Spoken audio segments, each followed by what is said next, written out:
Hi കൂട്ടുകാരെ, പുതിയൊരു വീഡിയോയിലേക്ക് എല്ലാവർക്കും സ്വാഗതം. അങ്ങനെ ഇനി നന്ദിനി ഹരിതയെ അടിക്കുന്ന ആ കിടുക്കൻ എപ്പിസോഡാണ് കേട്ടോ. നന്ദിനി ഹരിതയെ മുടിക്കുത്തിൽ അങ്ങ് പിടിച്ച് വലിച്ചഴിച്ച് ആ വീട്ടിലെ തറയെ തുടപ്പിക്കുന്ന പണിയൊക്കെ ചെയ്യുന്നുണ്ട് കേട്ടോ. എന്നിട്ട് ചോദിക്കുന്നുണ്ടടി, ആരടി വീട്ടിലെ വേലക്കാരി? നീ അടി, സത്യം പറഞ്ഞാൽ ഈ വീട്ടിലെ വേലക്കാരി ഞാനല്ലടി.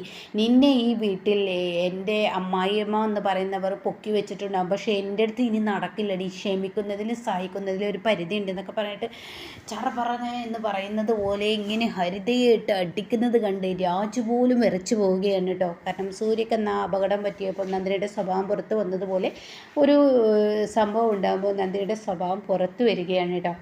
വിവാഹ നിശ്ചയത്തിൻ്റെ അന്ന് യതീന്ദ്രനെ അറസ്റ്റ് ചെയ്തതും അതിനോടനുബന്ധിച്ച് ഇനി ഹിമയെ കാണാനില്ലെന്ന് പറഞ്ഞ് ഹിമയുടെ പേരൻസ് വരുമ്പോൾ പിന്നീട് ഹിമ എങ്ങോട്ടേക്ക് പോയി എന്ന് ചോദ്യചിഹ്നമാവുകയാണ്. കുറച്ച് ദിവസങ്ങൾ കഴിയുന്നതിനോടുകൂടി ഹിമയുടെ ഡെഡ് ബോഡി കിട്ടുകയാണ്. അതൊരു കുപ്പത്തൊട്ടിയിൽ നിന്നാണ് കിട്ടുന്നത്. അപ്പം മൊത്തത്തിൽ ആകെ പൊരുത്തക്കേടുകൾ വന്നു തുടങ്ങുമ്പോൾ ഓരോ പ്രശ്നങ്ങളായി വീട്ടിൽ വരികയാണ്. ഈ സമയം നന്ദിനി പറയുകയാണ്, ഈ വിവാഹത്തിന് എന്തോ പൊരുത്തക്കേടുണ്ട് സൂര്യ സാർ, എന്തൊക്കെയോ പ്രശ്നമുണ്ടെന്ന് പറയുകയാണ്. അങ്ങനെ ഈ പ്രശ്നങ്ങൾ ഉണ്ടെന്ന് പറയുന്നത് ഹരിത കേൾക്കുകയാണ്. അതിനെ തുടർന്ന് ഹരിത സൂര്യയോട് സംസാരിക്കുന്നത് നന്ദിനിയുടെ ബെഡ്റൂമിൽ വെച്ചിട്ടായിരിക്കും കേട്ടോ. ആ സമയം ഹരിത അങ്ങോട്ടേക്ക് കടന്നു വരികയാണ്. അപ്പോൾ ഹരിതയും വേദയും ഇന്ദ്രജയും ഇവരെല്ലാവരും 3 പേരും ഒരുമിച്ച് വരുന്ന സമയത്താണ് ഈ സംസാരം കേട്ടത്. നന്ദിനി പറയുകയാണ്, സൂര്യ സാർ നിശ്ചയം നടക്കാൻ ഒരുങ്ങിയപ്പോഴേക്കും എന്തൊക്കെയോ പ്രശ്നങ്ങൾ കാണിച്ചോ.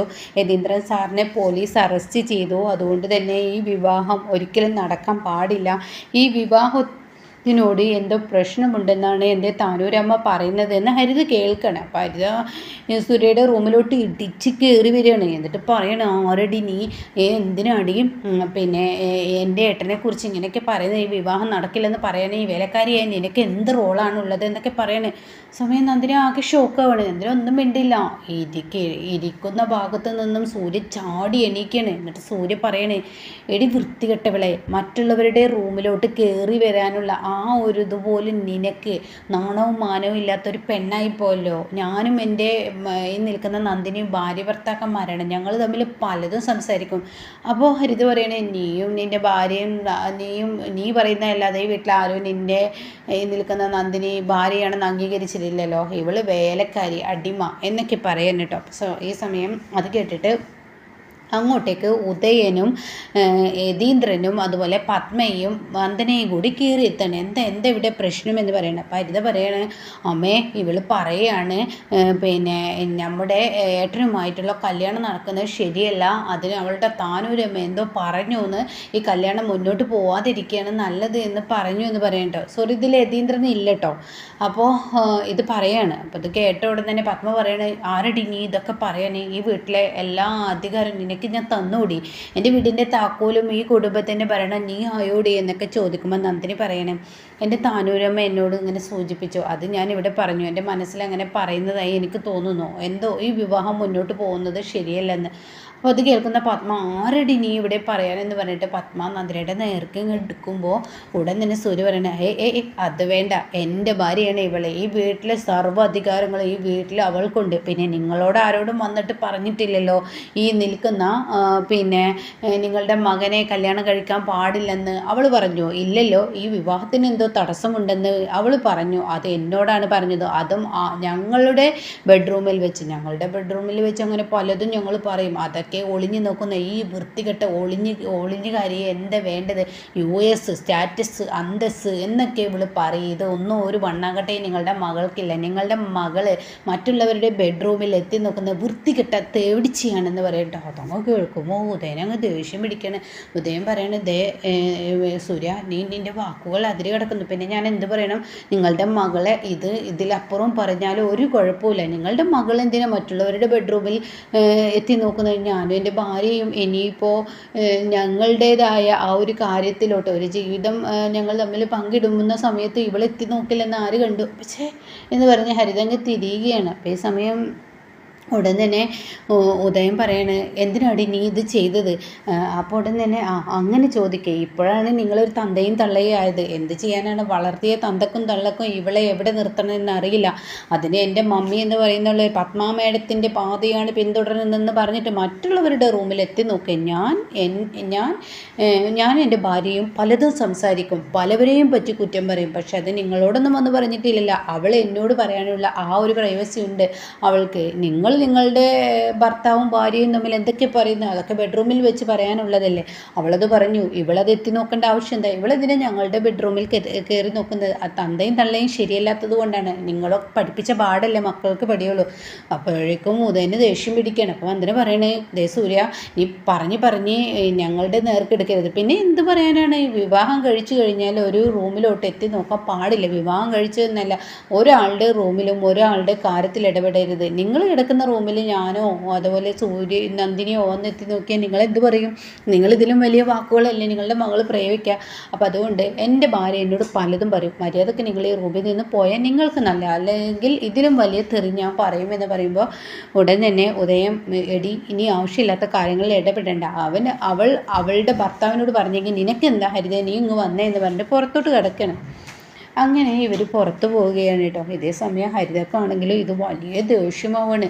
അങ്ങനെ ഹരിത അങ്ങനെ പ്രതികാര ബുദ്ധിയിൽ നിൽക്കുകയാണ്. ഇവളങ്ങനെ വിട്ടാൽ ശരിയാവത്തില്ല, ഇവൾക്ക് കൊടുക്കേണ്ട സമയത്ത് തന്നെ കൊടുക്കണം എന്നുള്ള ആ ഒരു ഇതിൽ നിൽക്കുകയാണ്.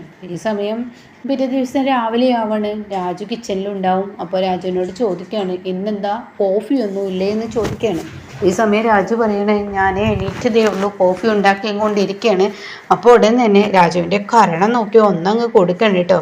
എടാ, ഒരു വേലക്കാരൻ നിൽക്കേണ്ടടുത്ത് നിൽക്കണം. ഒരു വേലക്കാരൻ അതിരാവിലെ എപ്പോഴാണോ ഈ വീട്ടിലെ ആളുകൾ എണീക്കുന്നെങ്കിൽ ആ സമയം അവർക്കെല്ലാവർക്കും ഭക്ഷണം കൊടുക്കേണ്ട ഉത്തരവാദിത്തം അത് ഈ വേലക്കാരനില്ലേ എന്ന് ചോദിക്കുകയാണ്. അപ്പോൾ ഈ ഇത് കേട്ടോടെ തന്നെ ഭയങ്കര സങ്കടമാവുകയാണ് രാജുവിന്. അപ്പോഴേക്കും രാജു പെട്ടെന്ന് ഇതാ ഹരിത മേഡം കോഫി, പാല് തിളക്കാനുണ്ടായിരുന്നുള്ളൂ, ഇതാ കോഫി എന്ന് പറയുമ്പോഴേക്കും ആ കോഫി ഒരൊറ്റ തട്ടങ്ങ് തട്ടിയിട്ട് രാജുവിനെ വീണ്ടും അടിക്കുകയാണ് കേട്ടോ. ആ അടിച്ചതേ ഹരിതക്ക് ഓർമ്മയുള്ളൂ. അപ്പോഴേക്കും തന്നെ ആരോ പിടിച്ചു വലിച്ച് തൻ്റെ കരണം നോക്കി അങ്ങ് അടിക്കുന്നതാര്? നന്ദിനി അടിച്ചതിനോട് കൂടിയിട്ട് പറയാനില്ല. അത്രയും ദേഷ്യത്തോടു കൂടി ഹരിത, എടി ഈ വീട്ടിലെ വേലക്കാരിയായ നീ എന്നെ അടിച്ചോ? അതിന് മാത്രം നിൻ്റെ കൈ ഉയർന്നോ? എങ്കിൽ ഞാൻ നിൻ്റെ കൈ ഇനി വെച്ചേക്കില്ല, നിൻ്റെ കൈ ഞാൻ വെട്ടിയെടുക്കും എന്ന് പറയുമ്പോൾ നന്ദിൻ്റെ സാരിയൊക്കെ അങ്ങ് മുകളിലോട്ട് പിടിച്ചു കുത്തിയിട്ട്, ഒന്ന് വെട്ടടി, നീ അത്ര ധൈര്യമുണ്ടെങ്കിൽ നീ വെട്ട്. നീ വീട്ടിലെ ആരടി? നിനക്ക് ഈ വീട്ടിൽ എന്ത് കാര്യടിയുള്ളത്? നിനക്ക് എല്ലാവരും കൂടി ഈ വീട്ടിൽ താമസിക്കാൻ കുറച്ച് സൗകര്യങ്ങൾ തന്നു എന്ന് കരുതി നീ എൻ്റെ വീട്ടിൽ എന്നെ ചോദ്യം ചെയ്യുന്നു? നിൻ്റെ വീടോ? ഇത് നിൻ്റെ വീടല്ലേ? പിന്നെ ഇത് എൻ്റെ വീട് തന്നെ. കാലം കൊണ്ട് പത്മ മേഡം എന്ന് പറയുന്ന നീ വിളിക്കുന്ന ആ മേഡം മരിച്ചു കഴിഞ്ഞാൽ, അല്ലെങ്കിൽ അവർക്ക് അവശ നിലയിൽ എത്തിക്കഴിഞ്ഞാൽ പിന്നീടുള്ള ഭരണം എൻ്റെതാണ്. എൻ്റെ ഭർത്താവിൻ്റെ വീട് എൻ്റെ വീടാണ്. അതുകൊണ്ട് മര്യാദക്ക് അടങ്ങി ഒതുങ്ങി നിന്നോ. കാര്യമില്ലാതെ രാജുവേട്ടനെ അടിച്ചാലുണ്ടല്ലോ, ഇതെൻ്റെ ആങ്ങളെയാണ്, മുതിർന്നവരെ ബഹുമാനിക്കാനൊന്നും തൻ്റെ അച്ഛനും അമ്മയും പഠിപ്പിച്ചിട്ടില്ലേ? ഇന്നലെ സുയസാർ പറഞ്ഞതുപോലെ ബെഡ്റൂമിൽ എത്തി നോക്കുന്ന നിൻ്റെ ഈ സ്വഭാവമുണ്ടല്ലോ, അതുപോലെ ഈ വീട്ടിലെ ആരെങ്കിലും നീ തോട്ടാലുണ്ടല്ലോ, ഇനി കണ്ടു നിൽക്കാൻ എനിക്ക് കഴിയില്ല. ഈ നന്ദിനി പലയിടത്തും തല ഉയർത്തി നിന്നവൾ തന്നെയാണ്. പക്ഷേ ഇപ്പോൾ കുടുംബത്തിൻ്റെ സമാധാനത്തിന് വേണ്ടിയാണ് നന്ദിനിയുടെ ആ തല ഉയർത്തൽ നിർത്തിയത്. എല്ലാവർക്കും മുന്നിൽ തലകുനിച്ച് നിന്നത് പലതും കണ്ടില്ലെന്നും കേട്ടില്ലെന്നും നടിച്ച് ക്ഷമിച്ച് ഇവിടെ നിൽക്കുമ്പോൾ കൂടുതൽ തലമ കയറുന്നോ? എന്നാൽ ഇനി ഇതങ്ങനെ വിടാൻ തയ്യാറല്ല. മര്യാദക്ക് അടങ്ങി ഒതുങ്ങി ഈ വീട്ടിൽ നിന്നോ എന്ന് പറയണം. അപ്പോഴേക്കും ഞാൻ പത്മ മേഡത്തിനോട് പറഞ്ഞു കൊടുക്കും, നീ അങ്ങനെ എന്നെ അടിക്കാനായോ, എൻ്റെ ആൻറ്റിയെ ഞാൻ വിളിക്കട്ടെ എന്ന് പറഞ്ഞങ്ങ് പോകുമ്പോൾ രാജു തുണിയെടുത്ത് തറ തുടക്കാൻ പോകുമ്പോഴേക്കും നന്ദിനി ഹരിതയുടെ മുടിക്കുത്തിൽ അങ്ങ് പിടിക്കുകയാണ് കേട്ടോ. എന്നിട്ട് മുടിക്കുത്തിൽ പിടിച്ചിട്ട്, അങ്ങ് പിടിച്ച് വലിക്കുകയാണ്. എടീ നീ എന്താടി കാട്ടിയത്? മിണ്ടരുത്, ശബ്ദിക്കരുത്. ഇനി നിൻ്റെ ശബ്ദം ഉയർന്നാൽ ഈ ഇരിക്കുന്ന വെട്ടുകത്തി കൊണ്ട് നിന്നെ വെട്ടാനും ഞാൻ മടിക്കത്തില്ല. എടി നീ എന്ന ഒരു ശല്യത്തെ ഒഴിവാക്കിയാൽ ഈ വീട്ടിൽ ആരും തന്നെ ഒന്നും തന്നെ പറയത്തില്ല. ഈ നന്ദിനിയുടെ സ്വഭാവം ഇന്നേ വരെ നന്ദിനി എടുക്കാത്തത് കൊണ്ടാണ്. അതുകൊണ്ട് എൻ്റെ രാജുവേട്ടനെ അടിച്ചതിനുള്ള ഒരു മാപ്പ് പറച്ചിലായി ഈ തറയിൽ കിടക്കുന്ന ഈ കോഫി മര്യാദക്ക് തുടച്ചിട്ട് പോ. എന്ത്, ഞാനൊരു അമേരിക്കക്കാരത്തിയായിട്ട് എന്നെക്കൊണ്ട് നീ തറയിലെ ഇത് തുടപ്പിക്കേ? നീയല്ലേ വേലക്കാരി? ശബ്ദിക്കരുത്. നീ ഇത് ചെയ്യുന്നോ അതോ ഞാൻ എന്തെങ്കിലും ചെയ്യണോ എന്ന് ചോദിക്കുമ്പോഴേക്കും ഹരിത പിന്നീട് കണ്ണിലെ വെള്ളമൊക്കെ നിറച്ച് കരഞ്ഞും കൊണ്ട് ഉള്ളിലൊതുക്കിയും കൊണ്ട് ആ തറ ഒക്കെ തുടച്ച് തീർക്കണം കേട്ടോ. അപ്പോൾ ഇതേ സമയം രാജു പറയണേ, മോളെ നിൻ്റെ വില നീ തന്നെയാണ് കളയുന്നത്. നന്ദിനി കൊച്ചെ, നീ ഒരിക്കലും ആരുടെയും മുന്നിൽ താന്നു കൊടുക്കരുത്. ഇതുപോലെ ഒരു നന്ദിനി ആയിക്കഴിഞ്ഞാൽ പത്മാമേടം പോലും നിൻ്റെ മുന്നിൽ മുട്ടുകുത്തും. ഈ സൂര്യ സാറ് പറയുന്നത് പോലെ ഇതുപോലെ നെഞ്ച് നിവർത്തി പിടിച്ച് തല ഉയർത്തി തന്നെ ഇവരുടെയൊക്കെ മുന്നിൽ നിന്നാലാണ് ഇവരുടെ അഹങ്കാരത്തിന് ഒരു ഒതുക്കം വരത്തുള്ളൂ. അല്ലാതെ വീടിൻ്റെ സമാധാനത്തിന് വേണ്ടി അതിനു വേണ്ടി എന്നൊക്കെ പറഞ്ഞ് ഇവരുടെ മുന്നിൽ നീ പലതും കണ്ടില്ലെന്നും കേട്ടില്ലെന്നും നടിച്ച് ക്ഷമിച്ചു കഴിഞ്ഞാൽ ഇവരെല്ലാവരും നിന്നെ എന്തെങ്കിലും ചെയ്യുമെന്ന് പറയാൻ കേട്ടോ. അപ്പോൾ ആ വാക്കുകൾ കേൾക്കുമ്പോൾ ഹരിതക്ക് ഒന്നും മിണ്ടാൻ കഴിയില്ല. എന്താടി നീ നിന്ന് മൂന്ന് മര്യാദക്ക് ഇത് തുടക്കെ, ഒരു വട്ടം തുടച്ചാൽ പോരാ, 2-3 പ്രാവശ്യം തുടക്കെന്ന് നന്ദിനി പറയുമ്പോൾ ഹരിത ആകെ പെട്ടുപോവാണ് കേട്ടോ. അങ്ങനെ ഒരു എപ്പിസോഡും ഇനി വരാനുണ്ട്. അതൊക്കെ ഉണ്ടാവാൻ പോകുന്നതാണ്. ഇതൊന്നും ഉണ്ടാക്കി പറയുന്നതല്ല, റീമേക്കിലുള്ള എപ്പിസോഡുകളാണ് കേട്ടോ. അപ്പോൾ ഈ ഒരു രസകരമായ നല്ല നല്ല എപ്പിസോഡുകൾ ഇനി ഈ ഹരിതക്കും രഞ്ജിത്തിനും തിരിച്ചു കിട്ടാനുണ്ട് കേട്ടോ. പത്മ എങ്ങനെയാണ് നന്ദിനിയെ സ്വീകരിക്കുന്നത് എന്നുള്ളതും കൂടി പറയാനുണ്ട്. അപ്പോൾ ഇതുപോലെ അപ്കമിങ് റിവ്യൂസ് കേൾക്കാൻ താല്പര്യമുള്ളവർ ചാനൽ സബ്സ്ക്രൈബ് ചെയ്തിട്ടാൽ ഞാനിടുന്ന വീഡിയോയുടെ നോട്ടിഫിക്കേഷൻ എനിക്ക് ലഭിക്കും കേട്ടോ.